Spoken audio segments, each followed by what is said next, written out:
This episode is brought to you by The Right Professor, where we are composing ourselves and composing our world.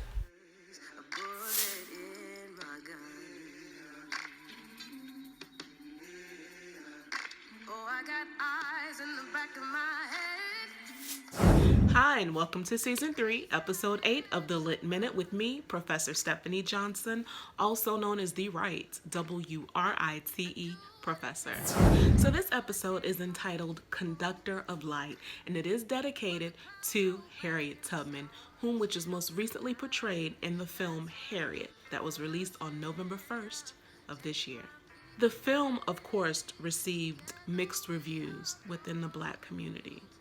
Some felt that the film portrayed whites as saviors and that certain aspects of the film were constructed to produce some sort of empathy for white slave owners.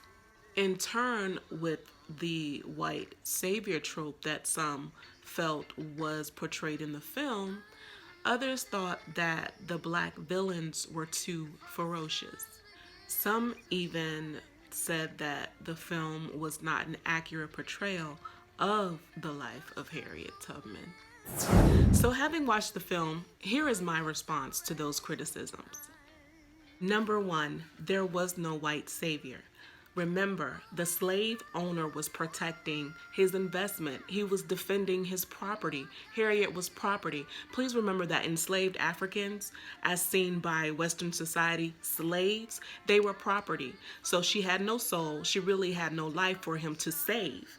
She was property. So he was defending his investment. He was looking out for his pockets by intervening when the bounty hunter was attempting to kill her. He was not saving her life. He was defending his property. Number two, here's why the film did not or should not have evoked sympathy for white slave owners or empathy for white slave owners. Those scenes where you could see the slave owner's wife/mother having to sell slaves to stay afloat, and even the other plantation owners coming to their property to collect their debts, that actually is a portrayal of how invaluable/valuable enslaved Africans were to whites forming their identity in antebellum America. That shows you just how valuable Africans were, even though they were seen as chattel, even though they were seen as only property. We were invaluable to the establishment of this system. Without us, none of this would be. As wrong as it is, as harsh as it is towards natural law and universal law, this engine would not be running had we not been a part of its establishment and even, if you will, the development and the maintenance of it. We are invaluable to this system. And once we realize how valuable we are, and we take that value and do something else with it, take it somewhere else, you'll see just how invaluable we are to the establishment of this system and this reality in which we live here in these United States. Point number three, regarding the supposed historical inadequacies about the film. I heard a lot of criticism regarding the Black bounty hunter and people snitching on each other. Yes, that did happen. Think about this experience, this institution, this peculiar institution as it was called, of enslavement in America. People were trying to be free or stay alive or survive, really by any means necessary then as well. So if one person felt like it was appropriate for them to snitch to survive, that's what they did. Some others who were bounty hunters or carpetbaggers who bought into the capitalistic system on the backs of their own Black brothers and sisters, that's what they felt they needed to do to survive. Right or wrong, that's what they did. It happened. Now, whether or not Harriet Tubman was directly impacted by someone like that is not clear. So what I would suggest, there are a couple books that you can read to help you further understand her specific experience during enslavement and during her process of freedom freeing herself and going back and freeing others. Harriet Tubman, in her own words, by Julia McDonald, in her own words, gives you the expectation that there's going to be some information there that comes from the primary source regarding Harriet's life, which is Harriet Tubman herself. So that will be a good source to check out. In addition to that, The Extraordinary Life of Harriet Tubman by Sarah Bradford. Also, Harriet Tubman, The Moses of Her People by Sarah Bradford, which contains 2 memoirs directly from Harriet Tubman herself. In addition to that, there is a Harriet Tubman Museum and Educational Center in Cambridge, Maryland, that you can visit to get more information about her life and how enslavement impacted her.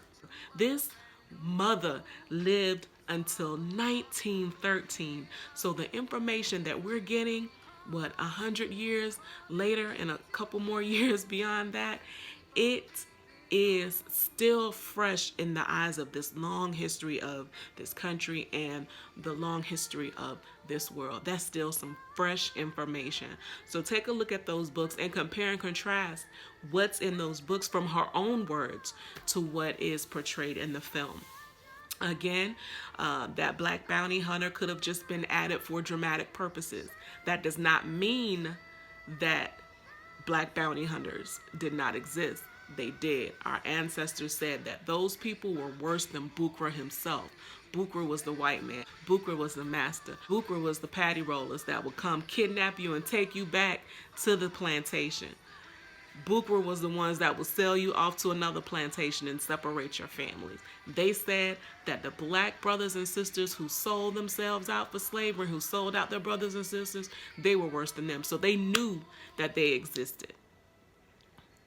But for a deeper understanding, to be able to compare and contrast the historical accuracies in regard to Harriet's personal experience, yes, I would compare it and contrast it with the publications that have her memoirs in them and direct words from her. That would be the best route to take. And so with the light and the fire inside of her, Harriet Tubman carried out her mission, and we were graced with this film that sought to portray the life and legacy of such a magnanimous personality that walked among us. I'm going to end this episode with Cynthia Erivo's tribute to Harriet, and it's just a snippet of it. This has been Season 3, Episode 8 of the Lit Minute with me, Professor Stephanie Johnson, also known as the Right, WRITE Professor. And remember, reading and writing are lit, so be lit. There's an unpronounced evil so bold in this country, a debt named slavery that planted a storm in every heart longing for freedom. There are stories we dare not tell for fear we reckon with who we truly are. I am myth and magic, more than morning. I am miracle and meaning.